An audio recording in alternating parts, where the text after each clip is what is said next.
As pessoas se sentem muito solitárias, né? A maioria parece que, nossa, isso aconteceu comigo, isso é único, só acontece comigo. Só que não, nós somos seres humanos. Tudo que acontece aos seres humanos é próprio do ser humano e acontece com quase todo mundo. Se a tua vida fosse um livro, qual seria o nome do livro? Quando a pessoa encontra esse tema, é muito interessante, porque dá um norte, faz um sentido.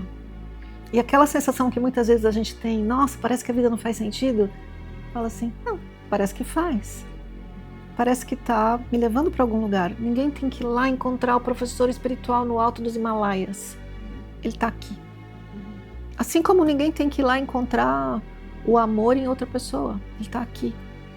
Ninguém tem que ir lá para a caverna embaixo do templo do Egito de não sei o quê, para achar a paz. Ela está aqui. Como que a gente faz para parar de sofrer? Qual é o sentido do sofrimento humano? Como que acaba isso? O que eu tenho que buscar? Então, eu tinha essa pergunta de criança. Então, eu achava que o meu fio vermelho era guiado por essa pergunta. Eu acredito que essa pergunta faz parte, muito, né, da condução da minha vida, porque foi o que eu fui buscar. As pessoas se sentem muito solitárias, né? A maioria parece que, nossa, isso aconteceu comigo, isso é único, só acontece comigo. Só que não, nós somos seres humanos. Tudo que acontece aos seres humanos é próprio do ser humano e acontece com quase todo mundo. Por isso que eu não tenho nenhum problema em falar assim, aconteceu isso comigo, aquilo comigo, porque a gente tem que entender que ninguém é diferente de ninguém.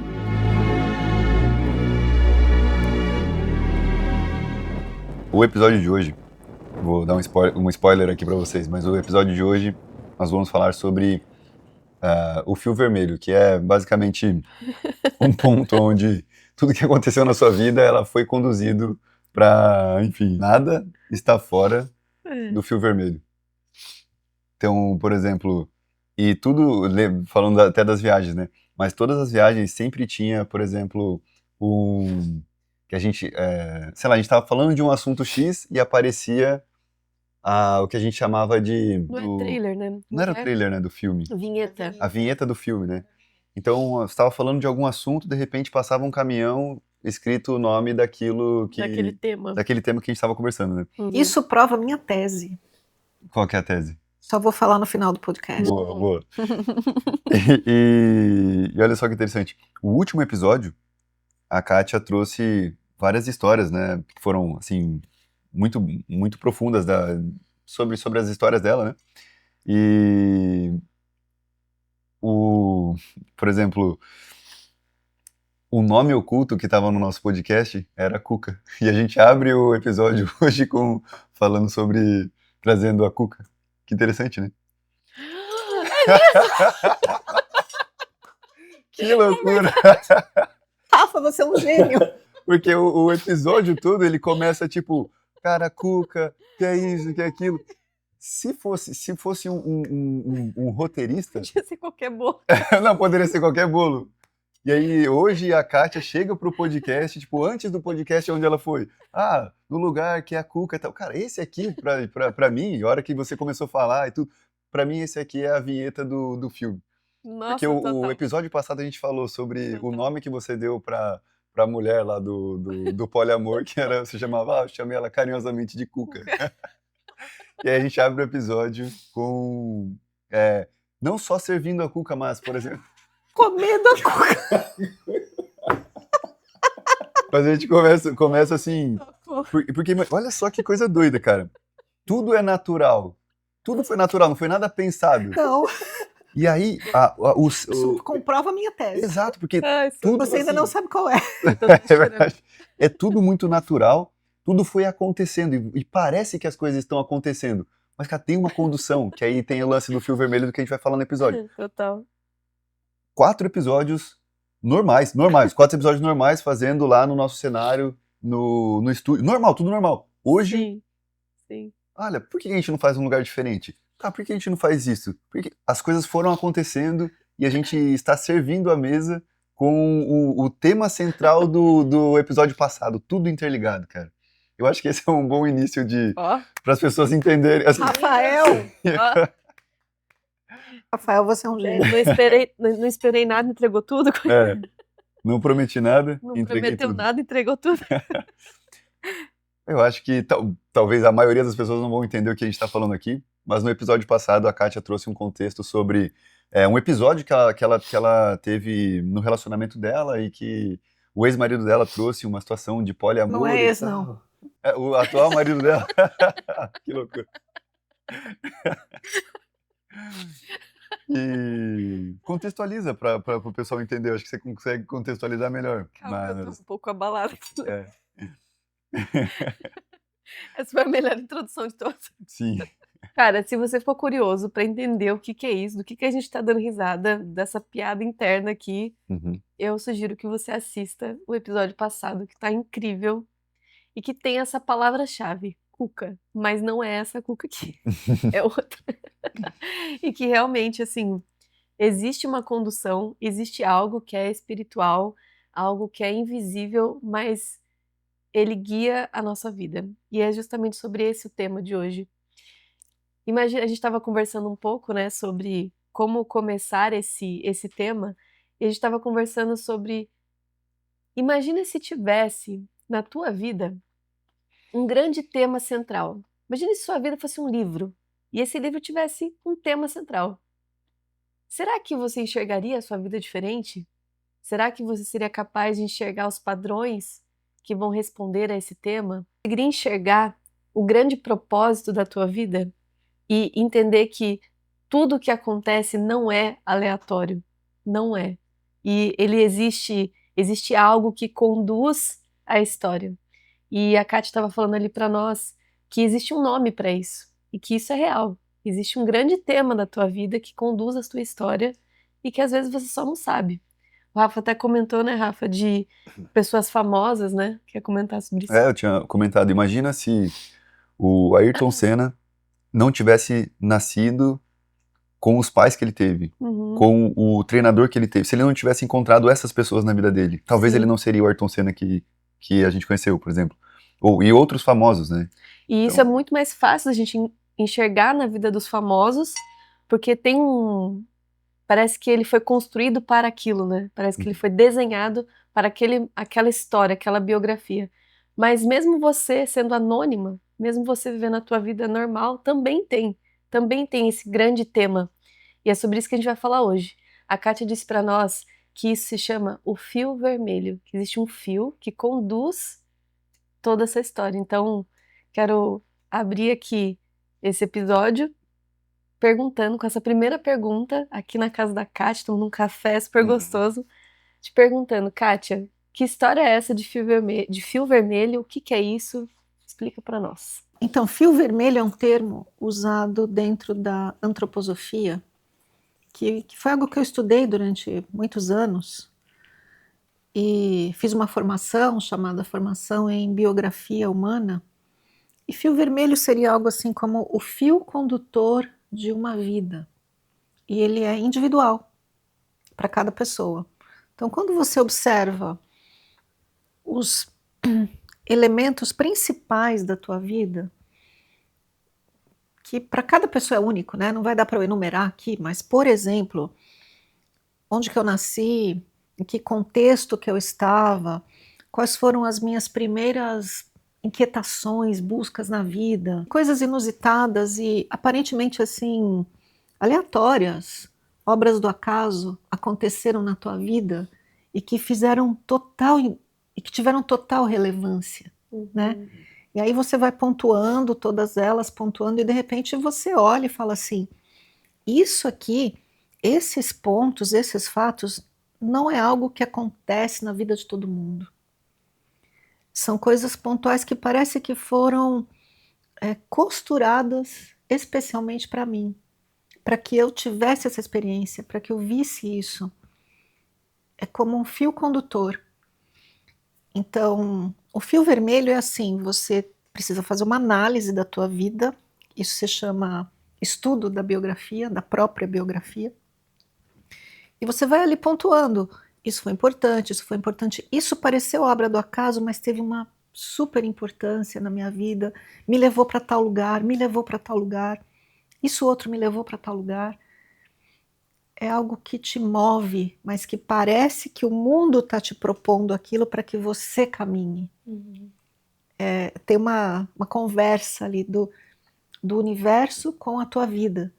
E aí você vai fazendo essa costura num dado momento, principalmente quando a pessoa tem conhecimento sobre as leis biográficas, né, ou está tendo esse acompanhamento, ela vê esse fio. Ela fala, o tema da minha vida é tal. E aí tem um insight, assim, né, de qual é o tema da sua vida. E quando a pessoa encontra esse tema, é muito interessante, porque dá um norte, faz um sentido. E aquela sensação que muitas vezes a gente tem, nossa, parece que a vida não faz sentido, fala assim, não, parece que faz. Parece que está me levando para algum lugar. Que lugar é esse? Mais ou menos isso, né? Eu acho até um pouco difícil, né, explicar o que é o fio vermelho. Mas é algo que te conduz, um fio que, na minha opinião, não é isso que bem o que a antroposofia diz, né? Mas esse fio está te levando a encontrar Deus. Todos. Todos. Por diferentes caminhos, né? Então, o propósito é que você encontre Deus. E quando eu digo Deus, né? Não significa que eu vou lá encontrar o bom velhinho. É o teu eu. É quem você é de verdade. É o teu eu real. Deus dentro de mim, o divino, o inominável, o eterno, está te conduzindo para lá. Mas esse fio em uma existência tem um tema. Muitas vezes tem um tema central. É como você estava dizendo, né? Se a tua vida fosse um livro, qual seria o nome do livro? Se essa vida fosse um capítulo do livro da existência, qual seria o nome do capítulo? Que legal. Que legal. Não, isso é muito legal, né? Existir. Eu não sei, talvez as pessoas não saibam. Para quem não sabe, isso existe há muito tempo. De onde surgiu isso? É como se fosse uma pessoa, um terapeuta, dá um contexto, assim. É uma pessoa que te escuta, é uma pessoa que. Sobre biografia? É. Então, biografia humana é um estudo dentro da antroposofia que é chamado de ciência espiritual, é uma filosofia espiritualista que foi desenvolvida por um filósofo, uma pessoa que eu acredito que foi um iluminado no mundo, Rudolf Steiner, um suíço do início do século XX, né? A maior parte dos escritos dele estão ali mais ou menos em 1920, por ali, um pouco antes. E ele, dizem, né? Ele mesmo dizia que ele fazia essa pesquisa se deslocando a consciência à biblioteca cósmica e trazendo informações sobre o que é a vida humana, quais são as leis que regem a vida humana. Então ele foi ao longo de muitas palestras, né, trazendo essas informações, o que acontece dos 0 aos 7 anos, o que acontece dos 7 aos 14 anos, e são chamados setênios, e ele foi estabelecendo pouco a pouco essas leis espirituais que regem a vida humana. E uma médica brasileira, recentemente falecida, poucos anos que ela faleceu, chamada doutora Gudrun Burkhardt, ela foi a pessoa que de fato compilou todas essas informações e organizou. Que legal. E criou a metodologia do estudo biográfico. Que legal, brasileiro. É uma brasileira. Que massa. Então uma pessoa pode fazer um autoestudo. Isso é um material que é público. Então a pessoa pode ir à editora antroposófica, que é a editora que edita os livros da antroposofia, online, procurar doutora Gudrun Burkhardt, e estão ali todos os livros dela. O primeiro, mais básico, se chama Tomar a Vida nas Próprias Mãos. E ali a pessoa já tem uma noção e pode estudar, e tem uma série de outros livros. Esse é um caminho. Tem o caminho de encontrar um aconselhador biográfico, uma pessoa que tenha feito esse estudo. É uma formação longa. Uma formação, na época que eu fiz, levava 4 anos. de formação, de estudo sobre sua própria biografia e sobre outras, olhando, né, quais são as leis que regem a vida humana. Então a pessoa pode ter esse aconselhador biográfico para quem ela conta a própria vida, desde o início, e o aconselhador vai pontuando as leis que estiveram presentes ali, quais foram os marcos, quais foram as determinações kármicas, os encontros kármicos. E é feito esse estudo. Eventualmente pode-se encontrar o tema do fio vermelho. Não é regra que a gente encontre. Às vezes não encontra. Essa era a minha outra pergunta. Depende de talvez de uma sensibilidade dessas duas pessoas, né, que estão se encontrando, o aconselhador e a própria pessoa que está estudando a biografia. Mas assim, na minha experiência, muitas vezes, né, eu encontrei esse tema junto com o cliente. E não sei se é isso que você perguntou. Sim. Como que a gente encontra? E tem uma terceira, eu falei, a pessoa pode estudar, a pessoa pode fazer isso com alguém, a pessoa pode fazer em grupo, Que legal. também, num tipo de um retiro, assim, todos contam as suas histórias uns para os outros, isso é riquíssimo. Nossa, demais. Que legal. Maravilhoso, porque você nota que os acontecimentos da tua vida não são exclusivos. As pessoas se sentem muito solitárias, né? A maioria parece que, nossa, isso aconteceu comigo, isso é único, só acontece comigo. Só que não. Nós somos seres humanos. Tudo que acontece aos seres humanos é próprio do ser humano e acontece com quase todo mundo. Por isso que eu não tenho nenhum problema em falar assim, aconteceu isso comigo, aquilo comigo, porque a gente tem que entender que ninguém é diferente de ninguém. Ninguém. Só muda de casinha, só. Muda de número de CPF, né? Tanto é que quando você traz mais histórias suas, de coisas de situações que você está vivendo ou que você viveu, o que eu percebo no Instagram e no YouTube é que as pessoas elas acompanham mais, elas interagem mais quando você traz histórias reais. Não histórias reais, mas histórias suas, que você não tem medo, nem preguiça, nem vergonha de compartilhar. E gera muita identificação, né? Identificação exatamente nesse sentido. Não tô sozinha. Exatamente. Então, quando a gente escuta outras histórias, você fala assim, nossa, isso acontece com aquela pessoa também. O mais incrível é que os episódios que acontecem na infância, acontecem com todo mundo. Os episódios que acontecem na adolescência, acontecem com todo mundo. Encontros importantes na vida, acontecem com todo mundo. Desafios na vida, acontece com todo mundo o tempo todo. Saúde, relacionamento, dinheiro, né, carreira, recursos, né, que se diz, e as crises que a gente tem, crise de identidade que a gente tem com a gente mesmo. 4 tipos de desafio, todo mundo tem, sem exceção. E nós corremos o mundo, encontramos professores, mestres espirituais. O que a gente descobriu? Que eles também. Que eles também. Então essa história de que existem níveis de pessoas, aquela pessoa está em tal nível, aquela outra pessoa está em tal nível, BS. BS, para quem não sabe, são as iniciais de bullshit, que significa bobagem. Né? Não. Ser humano é ser humano. Exemplo. Vocês vão ver aqui, né? Minhas gatinhas estão andando por aí, ó. Daqui a pouco elas aparecem. Daqui a pouco elas sobem na mesa. Pituca e Pipoca, minhas gatinhas. Essa ali é a Pituca. Eu falo gato. Gato é gato, né? O que os gatos fazem? Coisa de gato. Coisa de gato. Mia, arranha o sofá, derruba as coisas. Bate o café. Bate o café, o gato fica louco, né? Aquilo tudo. Aí, o que eu falei? Só porque eu falei.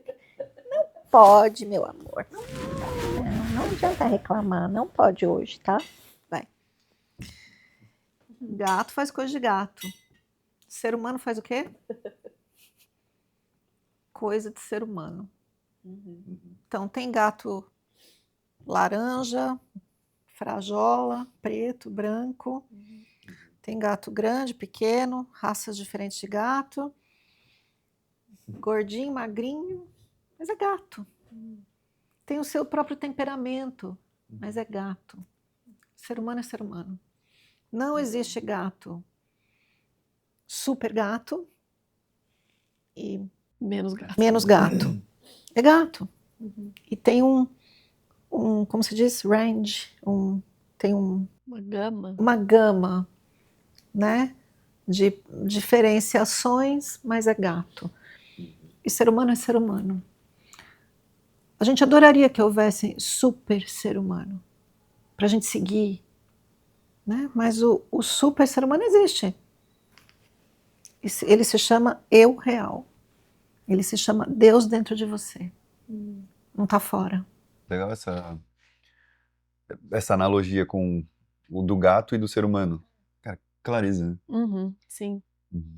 E falando de fio vermelho e de eu real, que eu acho que esses dois assuntos vão se encontrar ali na frente.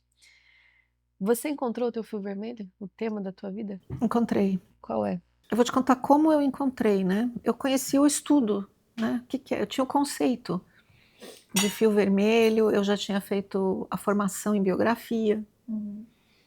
E eu tinha essa pergunta, né? Qual é o fio vermelho da minha vida? E tinha uma desconfiança, assim, porque de criança, já disse isso muitas vezes, né? Eu tinha essa questão, assim, como que a gente faz para parar de sofrer? Né? Qual é o sentido do sofrimento humano? Como que acaba isso? O que eu tenho que buscar? Então, eu tinha essa pergunta de criança. Então, eu achava que o meu fio vermelho era guiado por essa pergunta. Eu acredito que essa pergunta faz parte muito, né, da condução da minha vida, porque foi o que eu fui buscar. Mas, de verdade, aconteceu o seguinte. Eu estudei durante minha adolescência toda os mestres da humanidade.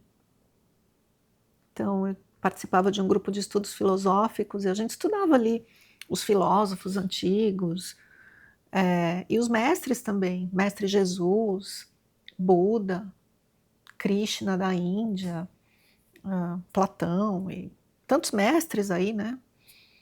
E eu tinha essa pergunta dentro de mim. Gente, mas morreu todo mundo?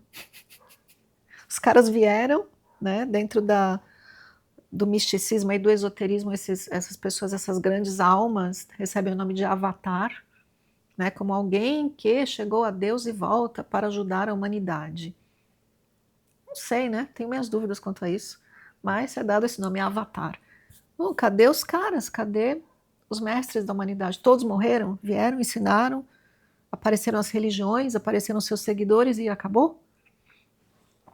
E daí, um dia, lá pelos meus 36 anos, mais ou menos, uma pessoa me deu um livro do Eckhart Tolle, que na época o nome do livro era O Despertar de uma Nova Consciência. Depois o livro mudou de nome para Um Novo Mundo.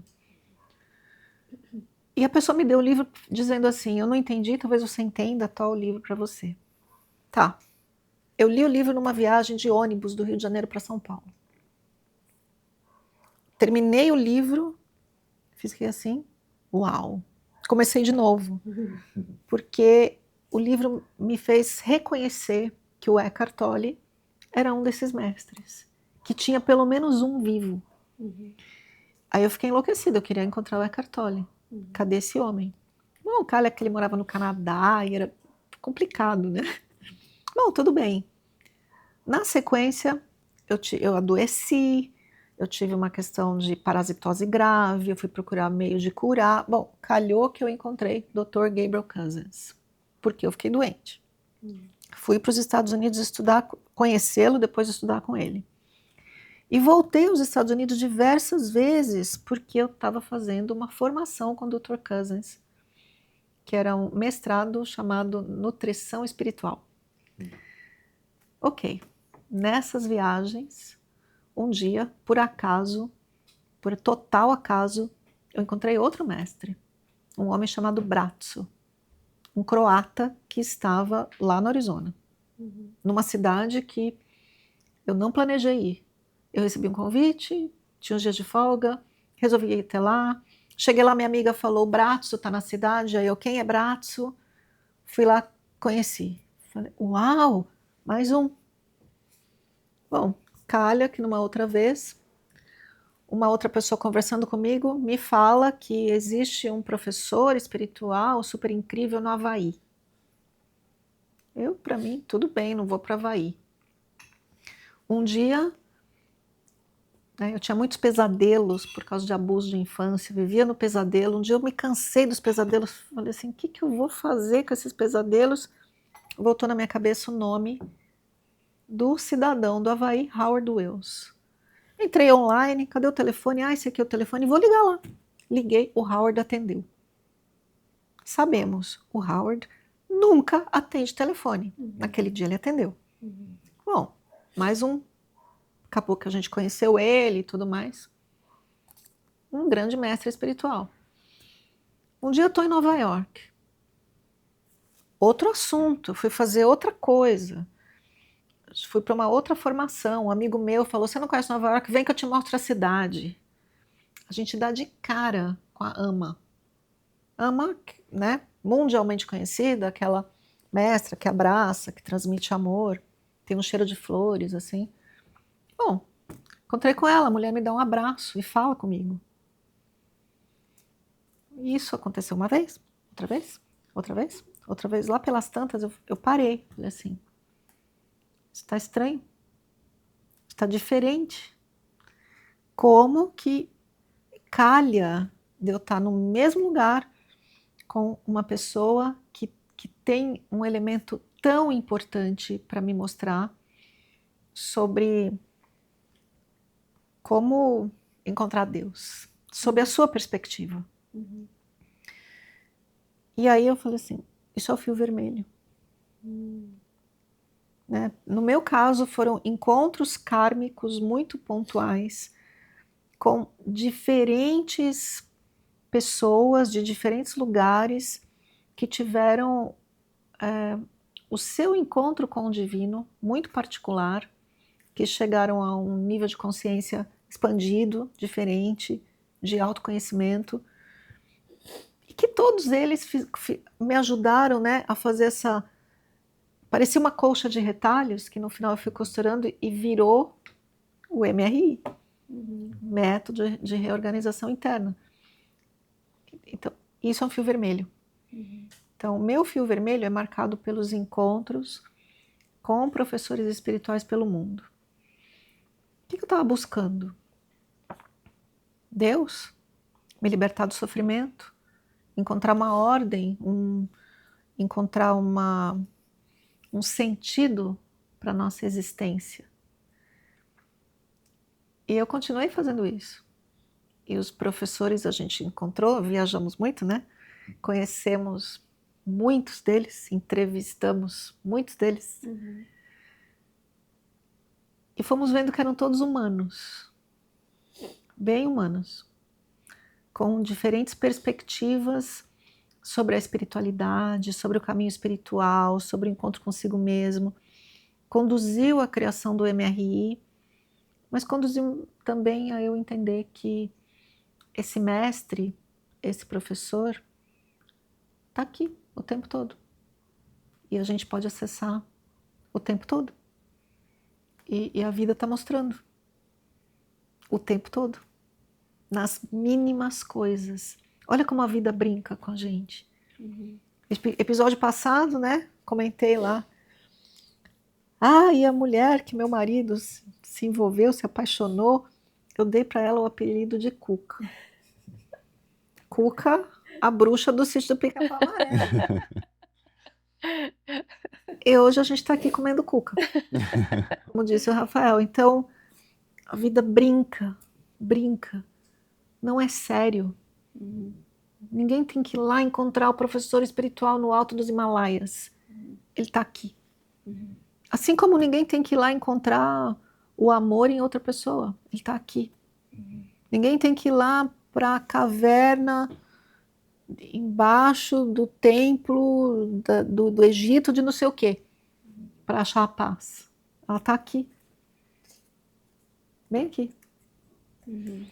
Então, e você perguntou do fio vermelho, né? Para mim, o fio vermelho me guiou por esses encontros até eu chegar a essa conclusão, né? É o fio da busca do mestre. Mas, por exemplo, quando você fala isso, dá uma certa sensação de, tá, então, pô, não quero fazer mais nada da vida, por exemplo. Ah, se a paz está aqui, então, pô, beleza, eu não vou mais, não tenho interesse em ir conhecer esse professor, ou ir para algum lugar, ou e tal.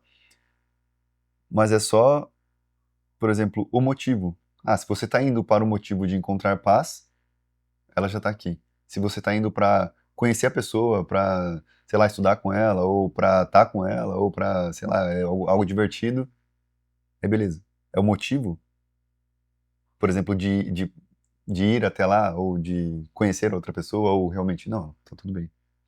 É onde está a tua paixão. Não é o motivo. A gente muitas vezes coloca motivos racionais para as coisas, né? Eu vou lá conhecer tal professor por causa disso, por causa daquilo, porque é importante, porque não sei o que lá, e você tem toda uma razão para aquilo. Mas se o seu coração não estiver lá, isso não é o teu fio vermelho, isso é uma cabecice aí, como diz um amigo nosso, né? É uma coisa do teu cabeção querendo te empurrar para algo. O fio vermelho é movido pela paixão, no sentido de... Não, não é paixão, não é a melhor palavra. O fio vermelho é movido pelo entusiasmo. Entusiasmo, Deus em você. Em Deus de Deus, né? Deus dentro de você, entusiasmo. E você certamente se lembra do meu entusiasmo de encontrar tal pessoa, e tal pessoa, e tal pessoa, e viver com ela e fazer perguntas. Tem um entusiasmo. Então, o que você está falando, Rafael, é assim, não é que não vale a pena. Se o teu entusiasmo está em conhecer alguém, em viver com alguém, em aprender com aquela pessoa, ali está o teu fio vermelho. Siga o teu entusiasmo. Agora, se você está em dúvida, nossa, será que nada faz sentido e de repente não faz? Para e não faz nada. A gente conhece uma pessoa que fez isso, né? O Jay fez exatamente isso. Então, o Jay contando aí pro pessoal, né? O Jay é um amigo nosso. Não sei, né? Se ainda é, né? Ou cadê o Jay? Foi, né? Claro. Foi um grande amigo ali, uma pessoa muito especial, que era um carpinteiro. Então, quando eu conheci ele ainda era carpinteiro, mas ele não era o carpinteiro que ele tinha sido. Jovem, assim. E ele tinha uma companheira, e ele tinha uma propriedade, e ele tinha um caminhão, e ele tinha um monte de equipamento, e ele era super conhecido, o carpinteiro tal. Um belo dia ele começou a olhar para a vida assim e falou assim, por quê? Por que eu estou trabalhando? Qual o sentido de tudo isso? Eu não vou trabalhar mais. E parou.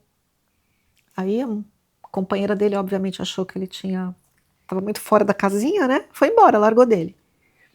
Ok, ele, tudo bem. Ficou lá. Aí o dinheiro acabou. Ele falou, pra que isso aqui? Vendeu a propriedade. Ficou com uma grana, viajou, foi para Espanha, foi para a Índia. Ficou vivendo nas florestas da Índia, com os sadhus. Sei lá, uns 2 anos, pelo menos. Voltou da Índia. Eu já conheci ele nessa época. Antes dele ir para a Índia e quando voltou. Voltou da Índia no outro lugar. No outro lugar mesmo. E aí, o dinheiro acabou. Ele vendeu a caminhonete. E foi vendendo equipamento. E vendeu tudo. E o que sobrou do Jay? Uma bolsa. Uma bolsa. Vocês lembram da bolsa? Com uma rede. Uma rede. Um guarda-chuva. Um guarda-chuva. Uma tigela, sei lá. 3 roupas. E ele vivia assim. E a gente teve essa experiência. Vamos com o Jay para no céu. De repente, para o carro. Desce, desaparece. E de repente a gente encontrava o Jay, caixa de supermercado, num lugarzinho. Que história. E em paz. e feliz. Que biografia é essa, né? Encontrou o caminho dele, sem as inquietações que eu tive, ou diferentes inquietações, né? Interessante, né? E você, conhecendo todos esses mestres, né? O que para você é um mestre? Como que você reconhecia? Porque não é uma pessoa que tem uma audiência, ou uma pessoa que está falando coisas espirituais que tem uma audiência, porque a gente já conheceu pessoas que falam de coisas espirituais que têm uma certa plateia, Mas que não é mestre. mas que não é mestre. Então, o que é esse elemento que você olhava e falava assim, esse não é? Olha, sei lá, eu tenho um radar, né? Mas eu lembro, eu já até disse isso aqui, eu acho que eu disse num podcast sobre o Gabriel. Gabriel Cousens. Ah, deixa eu só fazer um parêntese. Eu falei que é uma pessoa que tem uma audiência, né? Mas você usou o termo professor espiritual, ou seja, uma pessoa que está ensinando sobre aquilo. Mas a gente também já conheceu junto com você uma galera que não ensinava ninguém. É. Que eles estavam na deles, Tipo vivendo a Jace. vida deles, tipo o Jay. Tipo Jay Miguel. Miguel Isso, também. então por isso eu só queria fazer esse parêntese para você nos dizer o que é esse. E por exemplo, o do Eckhart Tolle você leu, e do Gabriel também. Foi pelo livro. Mas é, Então, então, é professor, como que entendeu? foi, como que foi reconhecer, né? É difícil, né? O Eckhart Tolle deu não sei dizer, teve um reconhecimento no meu coração, assim. Esse cara tá falando a verdade. Tem um reconhecimento da verdade. E no caso do Gabriel, que foi o primeiro que eu conheci, eu vi nos olhos. Ele tinha um olhar muito diferente, um brilho diferente. E eu olhei e falei assim, eu não sei o que ele está vendo, mas eu quero ver a mesma coisa. Foi isso que eu pensei. E de fato, o Gabriel me ensinou muita coisa. Mas eu vi a humanidade nele também. Vi o homem. Depois, esse olho que brilha, tem um olhar assim, tem um olhar que traz verdade, compaixão. Mesmo quando a pessoa é estourada, assim, tipo o Howard, né? O Howard tem aquele jeito, assim, meio abrutalhado às vezes, mas quando ele para e te olha, ali tem verdade e compaixão. Vocês conheceram ele? Vocês viram? Sim, muito diferente. Sim. Tem um olhar diferente e é esse olhar. O Miguel, ninguém conhece o Miguel. Não sou eu contando do Miguel, ninguém conhece o Miguel. Miguel Rebassa. Tá lá em Maiorca. Ele tem essa paz, assim, chega junto e emana uma paz. Patrick Ziegler tem a mesma paz e tem esse mesmo olhar. Eu acho que tem a ver com olhar e uma atmosfera de paz. Nossa, interessante. Porque lá nas viagens, na época do documentário, olha que diferença quando você tinha esse encontro com a pessoa e você reconhecia, e quando alguém chegava e fazia uma indicação. Eu lembro que a gente estava em Londres, aí estava num restaurante, alguém falou, nossa, vocês estão fazendo um documentário tal, você tem que conhecer tal pessoa, que era nem lembro o nome dele, Escritor. um senhorzinho lá, lembra? Que tinha, a gente foi na casa dele, a biblioteca e tal. Não, eu lembrando agora da cena, assim, não tinha eu não olhava pra não via você reconhecendo ele. Tanto é que a gente fez a entrevista, foi ok e tal, mas era uma entrevista mais mental, não era uma entrevista com um professor. Você falou uma coisa muito certa, né? Porque depois da gente entrevistar muitas pessoas, alguns onde eu tive esse reconhecimento como professor espiritual, outros não. Logo depois eu comecei a falar muito do caminho da mente ao coração. Porque é isso. Tem os que estão na mente e são brilhantes. Existem muitas pessoas que são muito conhecidas na internet, escritores, que você vai nos eventos dessa pessoa, eu fui em vários, que você olha e fala, interessante.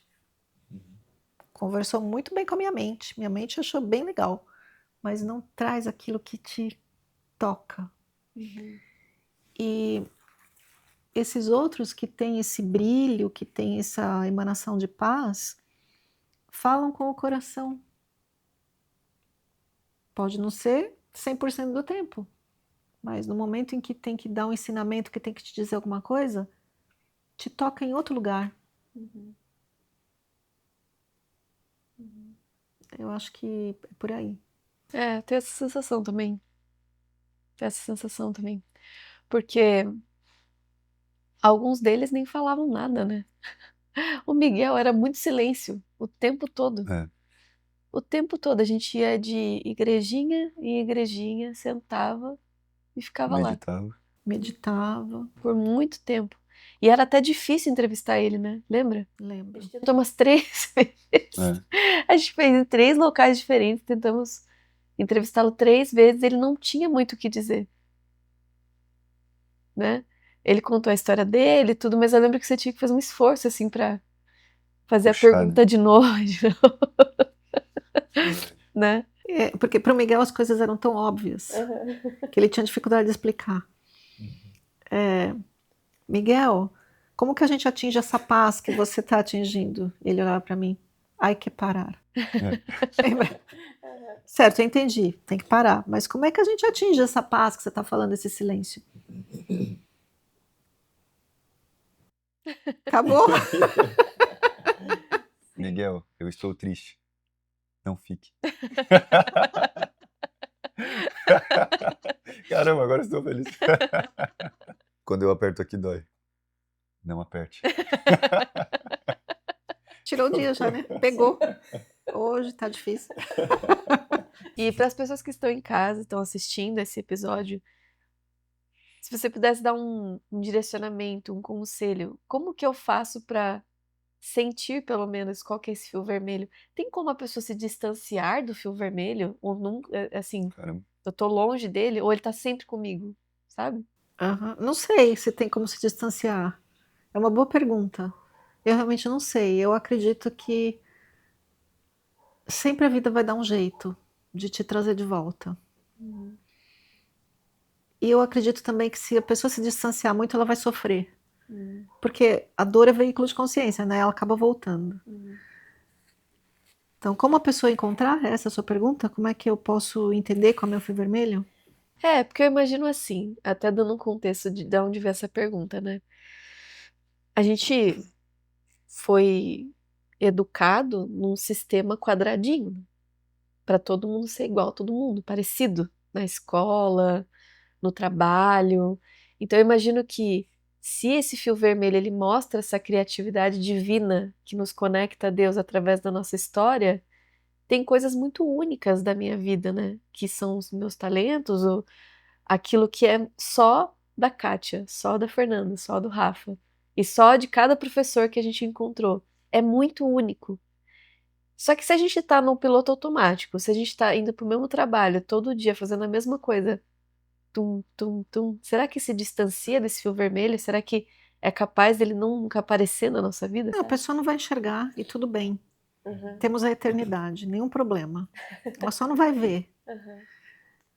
Outro dia a gente estava conversando, né, sobre consciência, níveis de consciência. Acho que cabe aqui para falar disso, né? Eu ainda preciso contar minha tese final, né? Que vai fechar tudo isso. Mas existem as pessoas. Todo mundo foi educado para ficar num quadradinho. Todo mundo. É ruim falar todo mundo, né? Mas a maioria. A gente tem pais, a maioria, a gente tem pais normais que nos colocaram na escola, que nos deram uma educação para a gente caber nessa sociedade e fizeram o seu melhor para que a gente coubesse na sociedade e não morresse na sociedade, né? É o papel dos pais. Te deixa apto para sobrevivência nesse lugar, puf, e te joga, igual passarinho, igual qualquer animal. Só que o ser humano começa em algum momento a se tocar que tem algo esquisito no mundo. E tem aqueles que não. Então tem a pessoa que vai para a escola, tem seus amigos, escolhe uma profissão, desenvolve a profissão, casa, tem seus filhinhos e reproduz o sistema. Assiste televisão, acredita em tudo que passa na televisão e segue o que foi esperado dessa pessoa seguir e se torna mais um elemento na engrenagem social. Tá aí, figurante do filme. Uhum. Triste, né? Pesado. Pesou, né? Mas é. Não é protagonista da história. Sim. Quem não é protagonista é o que na história? Figurante. Uhum. Então tá lá e passa a vida e tem seus filhos, e os filhos têm outros filhos, e tem um monte de gente vivendo assim. A pessoa está inserida dentro da Matrix. E tá tudo certo. Mas existe um momento em que você começa a olhar ao redor assim e fala assim, essa vida não faz sentido. Tem algo esquisito aqui. Uhum. A gente tem um incômodo, que não sabe nem que incômodo que é esse. E isso vai acontecer com todo mundo em algum momento da existência. Tem um... Não é um mal-estar? Uhum. Você teve, né? Sim. Rafa teve? Muito Esse bom. mal-estar, assim, tem algo estranho. Já que eu falei de Matrix, né? No filme Matrix, o Neo, né? Que não era Neo, que era o Mr. Anderson. Isso. Não lembro o primeiro nome dele, Thomas? Talvez? Não lembro. Então, Mr. Anderson. Ele era lá um programador, trabalhava numa multinacional, e aí a Trinity depois fala para ele, então, você olha e tem algo de errado no mundo, não é, Neo? E você pensa, tem alguma coisa diferente aqui, isso daqui é uma Matrix. Então, a gente tem esse primeiro estranhamento. E aí você começa a ficar esquisito. Então, segundo nível aí, é quando você nota que tem algo esquisito no mundo e você fica diferente dos outros. Diga de passagem, acredito que são todas as pessoas que estão assistindo esse episódio aqui. Você ficou até aqui, né? Todo mundo já ou tá nisso ou já passou, né? Aqui é o nível 2, né? Então, nível 1 está inserido na Matrix. Nível 2, algo de errado não está certo, né? E aí, quando a pessoa está nesse nível de que algo de errado não está certo, ela fica esquisita. Ela começa a se interessar por outras coisas, ela se diferencia da família, ela começa a olhar, pô, gente, vocês estão comendo pão branco. De onde veio essa farinha? Vamos comer um pão melhor. Mas todo mundo sempre comeu esse pão que você está falando. Gente, e essa água? De onde veio essa água? Eu fazia isso, eu tinha 13 anos. Né? Virei a esquisita da família. Então, todos vocês esquisitos da família estão nesse lugar. Depois de passar pelo esquisito da família, você começa a procurar sentido para a tua esquisitice. E você quer entender o mundo. Mas por que as coisas são do jeito que são? Aí, quando você vai tentar procurar sentido para a sua esquisitice, que tem algo de errado no mundo, você começa a achar as coisas estranhas do mundo. Você começa a achar todo o mecanismo de manipulação por trás das mídias. Você começa a achar... Será que vão bloquear nosso podcast? Não, acho que não é tão famoso assim. Não tem uma audiência tão grande. Você vai começar a olhar para a indústria farmacêutica, para a indústria da doença, que de saúde não tem nada. Aí você vai olhar para o sistema de educação, que começa a criar um monte de robozinho tudo igual. Né? Você começa a olhar e fala assim, gente, parece que eu sou uma marionete nesse mundo. Quem é que está lá em cima? Aí você se toca dos fios, né? Os fios que te inserem na Matrix. E aí, quando você chega nesse nível, você quer contar para todo mundo. Você quer alertar as pessoas. E você quer sacudir a pessoa. Pelo amor de Deus, você não está vendo que estão pondo flúor na nossa água? O que é flúor? É veneno para matar rato, gente. Haverá dentistas falando o contrário, mas hoje em dia isso já está bem popularizado, né? Eu falava isso 20 anos atrás. minha dentista achava que eu era louca. Eu falava, não coloca flor nos meus dentes. Ela está louca. E então esse lugar da consciência, você quer alertar os outros. Você quer alertar a tua família, você quer alertar teus amigos, e você fica mais esquisito ainda. Agora tem um perigo nesse momento da consciência, né? Que é você acha que acaba aí. Né? Então tem muita gente que está nessa, alertando os outros para as manipulações do mundo, para existência de vida em outro planeta. Agora está óbvio, né? Tá por todo lado, né? Tá aberto para as falcatruas políticas, para tanto de coisa. E a pessoa diz, eu despertei. Não, meu bem. Você só entendeu que está na Matrix. Mas faz ideia de como sair daí? Esse é um ponto. Então, é um ponto da consciência em que você nota que tem um jogo por trás de tudo e que parece que é um jogo do mal. E você quer lutar contra esse jogo do mal. Aí pulamos de nível de consciência. A luta contra o mal. Né? Como que eu faço para acabar com essa manipulação? Como que eu faço para acabar com o sofrimento? Também passei por isso. E você está na luta contra, eu contra o mundo, eu contra eles. E o pessoal usa muito essa palavra eles. Eles quem? Eles quem? E vou procurar solução, aí eu viro buscador. Lutador, buscador. Né? O buscador ele sai do lutador. Primeiro é o lutador militante. Né?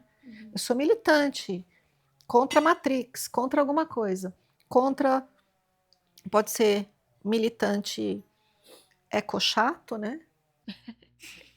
Militante político. Não, claro que beleza, vamos proteger a natureza.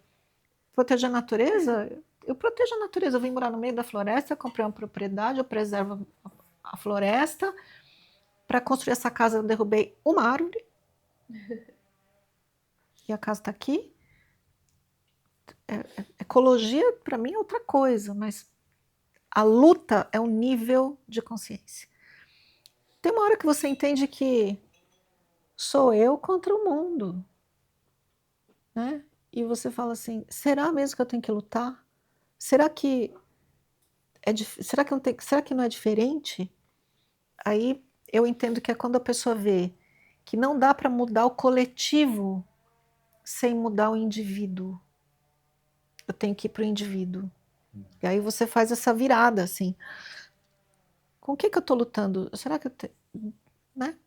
E aí ela começa a ir para dentro, buscar, né, os caminhos internos. Começa a entender que tudo aquilo que ela jogava de culpa no mundo, essa culpa vai se aproximando para ela. Ah, então, essa loucura tem a ver com a minha ancestralidade, essa loucura tem a ver com a educação que eu tive, essa loucura tem a ver com os traumas que eu vivi, essa loucura tem a ver com os traumas que cada um viveu. Aí eu vou para o indivíduo. Por isso, tanta gente hoje transitando de carreira para se tornar terapeuta. Porque eu quero curar o indivíduo, eu e o meu irmãozinho. E vamos atrás, buscador. E busca, e busca, e busca. Quero curar o indivíduo, quero me curar. E a cada descoberta é uma festa. Ah, agora eu entendi, mas parece que não. Ah, agora vai. Nossa, mas eu estou patinando no mesmo problema ainda. Que vemos, né, com muita frequência. A pessoa que busca muitos caminhos terapêuticos, muitos caminhos de compreensão e continua sofrendo a dor do abandono, da rejeição, da carência, da falta de conexão, até a hora que tem um salto grande de consciência. Um grande salto de consciência que tem é quando a gente começa a colocar o nariz para fora da Matrix, é quando chega a informação por dor, né? Não é culpa de ninguém. Não é culpa dos meus pais, nem das minhas vidas passadas, nem dos ancestrais. A questão é aqui dentro. Uau! Aí a pessoa começa a fazer o mergulho interno e vai encontrar as próprias sombras e vai querer pôr luz nessas sombras e vai fazer um processo de integração consigo mesmo. É um processo, é um caminho. Para finalmente entender que nem sequer é culpa dela também. A culpa não está nem fora, também não está dentro. Uau, então, qual é o sentido de tudo isso? Né? É quando a pessoa de fato, né, começa a sair do jogo, do game, e entender que as coisas não são tão sérias assim. E aí, né, eu sou estudante de um curso em milagres. Estudante, professora. E aí é assunto para outro podcast, né? Porque é muito profundo, uma outra coisa. Mas eu vou chegar num lugar em que não há culpa, nem fora nem dentro. Eu nunca me separei do meu eu real. Meu eu real está aqui o tempo todo comigo. Eu sou esse eu real. E eu estou vivendo uma brincadeira. É como se eu estivesse sonhando. E aí a gente entra, né, na teoria da simulação, que é a ciência encontrando o misticismo no mesmo ponto, né? Não vou nem falar que é religião, né? Mas o misticismo, encontrando ali dizendo: estamos vivendo uma simulação, é um jogo. Por quê? As mesmas fórmulas matemáticas que criam um jogo de videogame estão presentes na existência humana. E aí, bom, quem quiser saber mais, acho que não é o momento aqui de eu discorrer sobre a teoria da simulação, mas tem muito vídeo no YouTube aí para o pessoal se divertir. Mas e se a gente estivesse nesse momento dentro de uma... Se a gente estivesse dentro de um jogo altamente tecnológico? Quando eu era criança, surgiram os primeiros videogames. Nos anos 80, talvez começo dos anos 80. E era aquela coisinha do Pac-Man, uma telinha verde, assim, ou então um joguinho de tênis que era uma bolinha que puc, puc, puc. E hoje, os videogames são muito realistas, né? É quase um filme que você está lá dentro. Dos anos 80 para cá, passaram-se quantos anos? 50? 50 anos. Então, os videogames devem ter uns 60 anos. Como será que vão estar os videogames daqui a 100 anos? Será que eu vou estar dentro de uma realidade virtual super tecnológica e eu estou jogando com um capacete, assim, igual tem naquela série Black Mirror. Black Mirror. Bota um negocinho aqui. Bota um negocinho, puf, tô no outro lugar. Será que eu tô jogando e eu tô achando que eu sou a Kátia, mas eu tô jogando daqui a... Inclusive tem uns episódios que eles brincam exatamente com isso. Com isso, teoria da simulação. Então, será que eu tô dentro de uma realidade virtual? E o que é o jogo? Eu não sei, eu encarnei a Kátia, é um personagem do jogo, mas eu nem sequer sou a Kátia, eu sou meu eu real que tá lá jogando. Isso aqui é só o avatar do jogo. E qual é a brincadeira? A brincadeira é um jogo de esconde-esconde. É você descobrir quem você é. Só que eu tenho uns sensores tão incríveis que quando eu entro no meu avatar, eu tenho sensações. Eu sinto o sabor, eu vejo as coisas. Eu penso que eu sou esse corpo. Eu posso sentir meu coração bater. Alta tecnologia. Né? E eu acredito que quando a gente começa a ter essa percepção de que eu tô lá e tô aqui, é o sair da Matrix. No entanto, agora misturando com o curso em Milagres e com a minha tese, o curso em Milagres diz que nós temos um guia nesse sonho louco do mundo. Um guia. Esse guia é a memória é uma memória de quem eu sou, que conversa com você se você estiver abertura para escutar.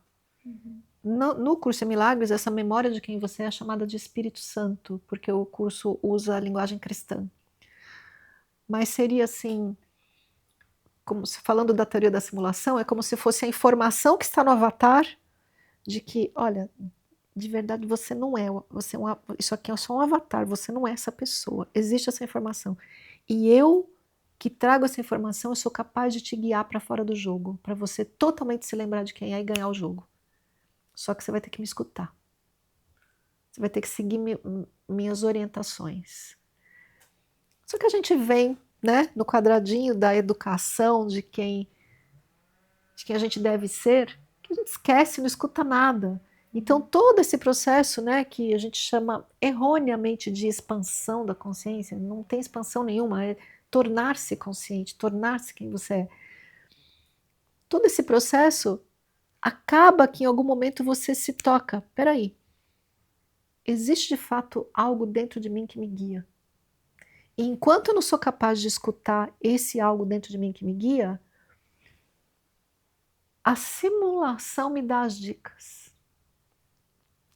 A simulação me move para isso. Então a simulação prova em si mesma que é simulação. O sonho prova a si mesmo que é um sonho quando a gente vê a vinheta do filme. A vinheta do filme. A vinheta do filme. E muita gente, né, vai dizer assim, coincidência. Não tem nada a ver. Mas a gente sabe que tem a ver. Que é Deus brincando com você. Só que Deus não é esse Deus velhinho de barba branca no céu, dizendo o que é certo, o que é errado, te julgando. Não.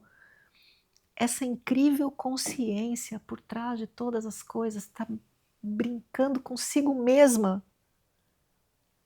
Que é você. E brincando, olha a cuca aí. Olha você comendo a cuca. Né? E a gente está no carro fazendo uma super viagem de um estado a outro nos Estados Unidos, falando de, sei lá, uma história de alguma coisa grega, imagina. a gente eu contava muita história no carro, né? Dirigindo e contando história. Porque na mitologia grega, a deusa Ártemis, que não sei o que lá, passa um caminhão assim como uma Ártemis. Acho que era exatamente isso, Helene. Exatamente isso. Aí uma olha para cá e outra. Tá de brincadeira, né, papai do céu? Qual é? É a brincadeira.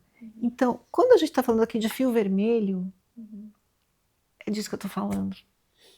É quando a gente começa a se tocar disso que a gente ainda não escuta a voz interna da verdade falando com a gente. Ainda não. Mas se a gente prestar atenção na vida e nos acontecimentos, você vai ver que tem algo que te guia, que te move, que te leva com o simples objetivo de lembre-se de quem você é. Acorde. E então eu realmente tenho certeza. Eu ia falar eu acho, mas eu tenho certeza. Todos os dias eu faço esse exercício aqui. Eu tô aqui agora nessa mesa olhando para vocês assim e me vendo de outro ponto de vista. Difícil de explicar, né? De outro ponto de vista, vendo, olha a Kátia falando disso. Falando para quem? Para quem? Para mim. Eu só falo comigo. A gente só fala com a gente mesmo, mais ninguém. Então, isso, nossa, isso para mim é tão real. Né? Outro dia, né? Tô aqui com um pedaço de pão. Quem disse que isso é um pedaço de pão com pelo de gato? Disse que isso é um pedaço de pão. Se eu tiver um super microscópio, o que eu vejo aqui? Átomos. Átomos. Que são átomos? Que são átomos? Dizem, né? Que é espaço e energia. Muito, muito, muito, muito mais espaço do que energia. Então, de onde vieram essas cores, esse formato, essa textura, esse sabor?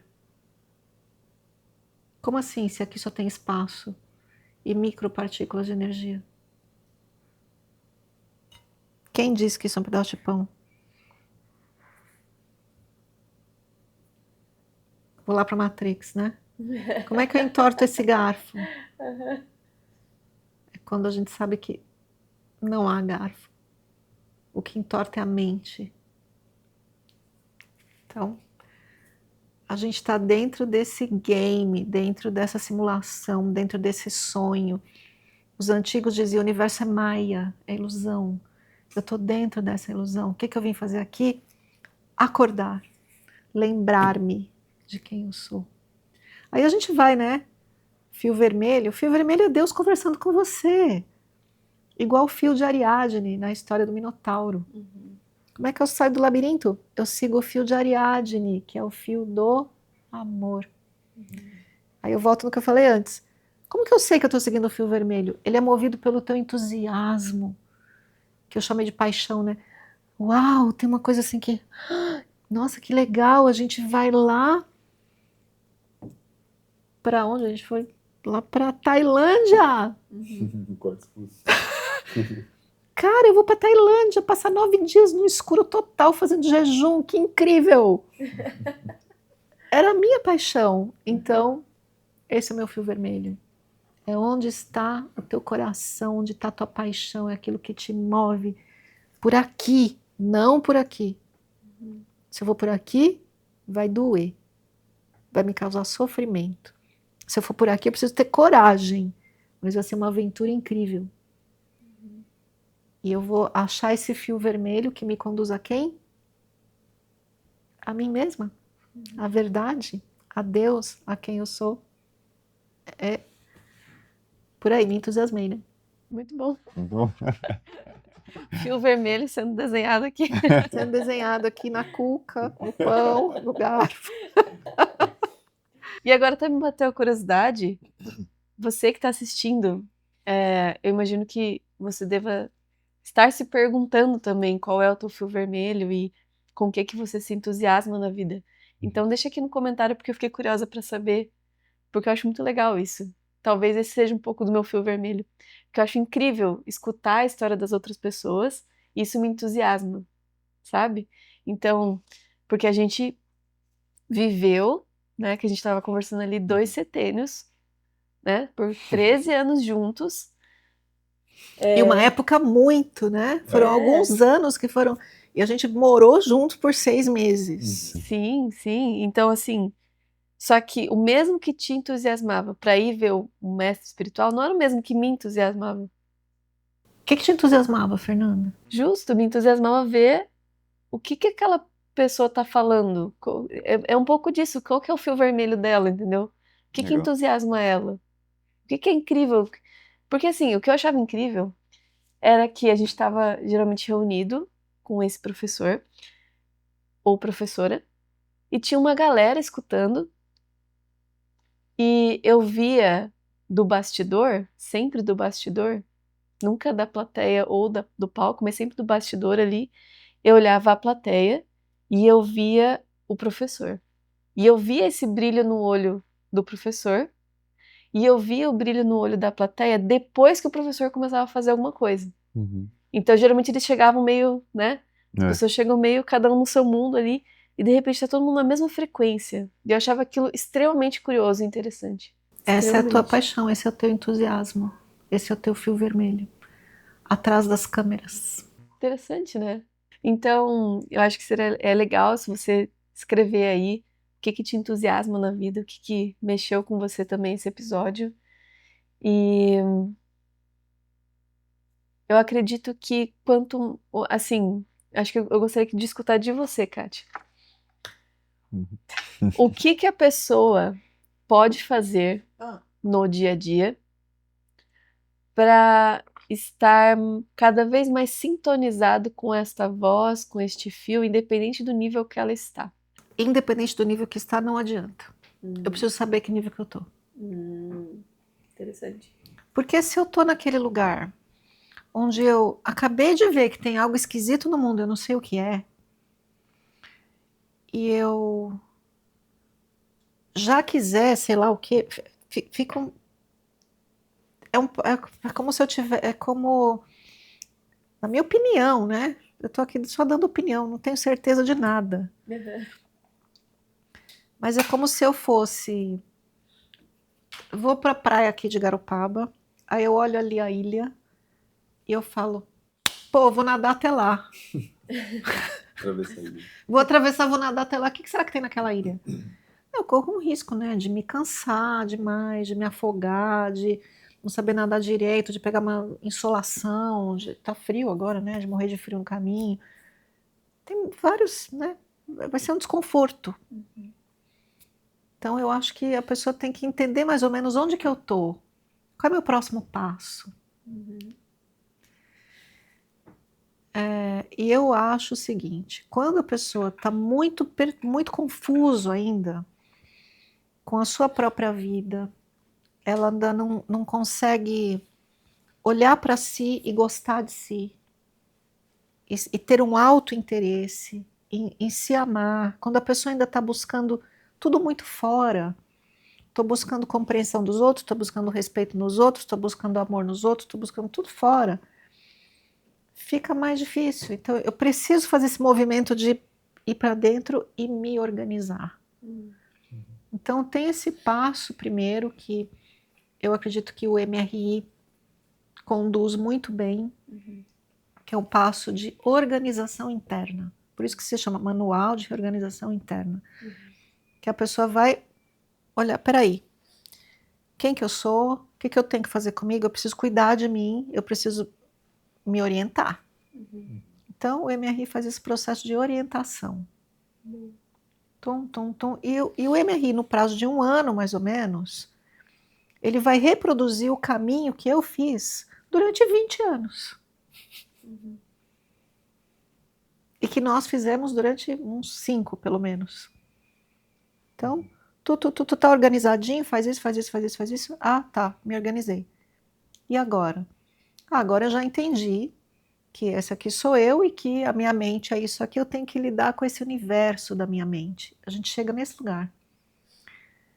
A partir daí, o que a pessoa pode fazer? Eu diria, aí é o autoestudo para modificar a mente.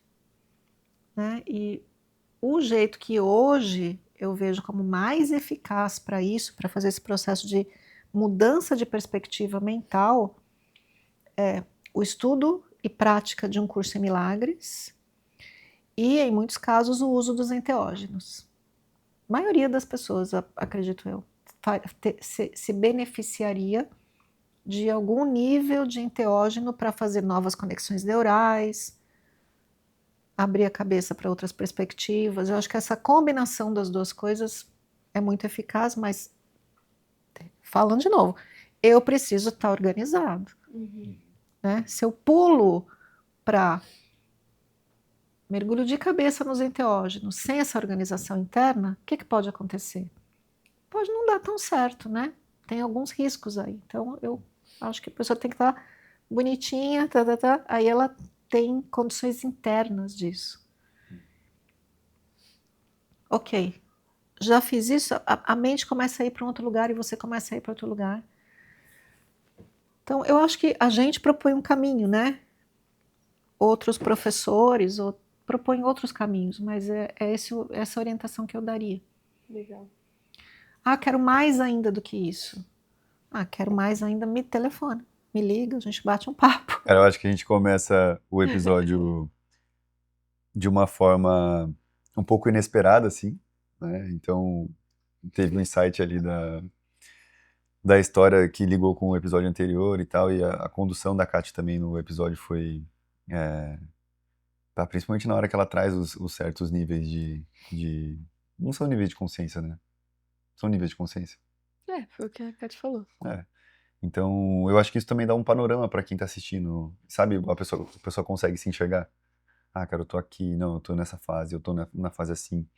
E eu acho que para quem assiste o canal, pô, a pessoa chegou numa fase onde ela tem um outro olhar da vida. Ah, já, com certeza. Porque assim, o que acontece? Os conteúdos da Kátia que eu vejo são conteúdos que é para um outro tipo de pessoa, é para um outro nível. E a gente tem uma certa espera nas coisas, eu pelo menos, né? Como olhando para marketing, eu tenho uma certa espera nas coisas. Tipo assim, a Kátia tava falando, olha, pô, mas eu tô falando com quem? Eu também me pergunto isso. Eu falo, pô, eu gostaria de falar com muito mais pessoas. Mas no episódio de hoje, o que eu entendi? Não dá. Ainda. Porque tem muita gente que não chega, não vai dar, entendeu? Não vai chegar. Uhum. Por mais que você traga uma coisa mais aberta, por mais que você traga... Cara, tem coisas que não chegam e tem momentos para cada um. E o que eu enxerguei no final desse episódio é que às vezes a gente tá produzindo coisas para daqui 10 anos. A sensação que eu tive foi essa. Uhum. É a produção para daqui 10 anos. Daqui 10 anos vão ter muita gente falando disso. Inclusive, não sei se você se ligou disso, mas a gente começou há 10 anos. Há 13 anos atrás. Uhum. Então, olha só, né? O que é a construção de 13 anos atrás, o tanto de gente que foi acompanhando e o tanto de gente que ainda pode acompanhar nesses próximos 10 anos, né? Uhum. Então, realmente, assim, é um assunto que vai puxando as pessoas, né? No tempo. Eu acho que tem coisas que, enfim, a gente faz. Você nem sabe muito bem o porquê que você está fazendo. E às vezes esperar algo. Enfim, algo hoje, a gente não está visualizando ainda onde que essa mensagem vai chegar. Então, o final desse episódio, eu chego internamente, assim, eu chego nesse lugar, assim, onde talvez a gente esteja falando para pessoas que vão consumir, sei lá, daqui 10 anos, entendeu? Mas, para quem está assistindo e para quem acompanha, o que eu olho? Eu olho e falo assim, tá, beleza. Você tem um primeiro passo, você tem como ficar mais perto, você tem como caminhar um pouco mais rápido. Então, se você está na fase 1 ali, MRI.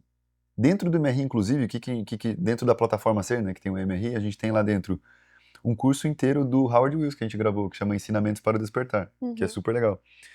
A gente tem todas as histórias de viagens das séries que a gente fez, séries pelo mundo. Além do MRI, né? Tem as meditações, tem várias outras coisas ali dentro que compõem e a pessoa sai daqui e sai com um passo que ela fica um pouco mais próximo, e um pouco mais próximo, e um pouco mais próximo. Então, assim, eu até finalizo esse episódio recomendando para quem tá assistindo, sei lá, a gente sempre tem 2, 3 mil pessoas que assistem, e não é ainda um membro da plataforma Ser, desse passo. Tem um link aqui na descrição, tem um link nos comentários fixados, e esteja mais próximo também, para que um dia possa estar tomando café da tarde com a gente aqui, né? Então é isso.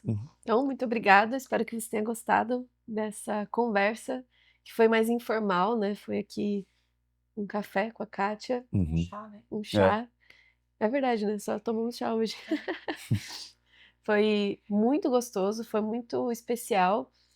E é um assunto que eu quero ver você falar mais, que eu acho bem legal. Nessa sua visão. Eu sei que é um assunto um pouco, não é muito simples, vamos dizer assim, mas ele é um assunto muito profundo e ele é muito legal. Eu gosto muito de falar sobre isso, porque esse é o meu entusiasmo hoje. O meu entusiasmo hoje é olhar para as pessoas, para o mundo e notar que eu estou dentro da minha própria simulação, que esse é o meu jogo, e da sua perspectiva é o seu jogo, e da sua perspectiva é a sua simulação, é o seu jogo. O que Deus está falando com você agora? Através de mim? Que você ouviu? Qual foi o seu entendimento? É sempre assim, sempre é Deus falando com a gente, de todas as maneiras. Eu adoro falar sobre isso, mas eu às vezes não falo, né? Porque é difícil entrar nesse assunto. Então, espero que você tenha curtido. Também, espero que você tenha curtido. Também. Não esquece de curtir o vídeo, isso é muito importante, porque o YouTube vai entender que é esse tipo de conteúdo que você gosta, vai te mostrar mais vídeos como esse, vai falar mais do canal pra você, vai te avisar quando tem vídeos novos. E se inscreve também, pra você saber os próximos vídeos e quando a gente lançar vídeos novos também. E vamos comer cuca!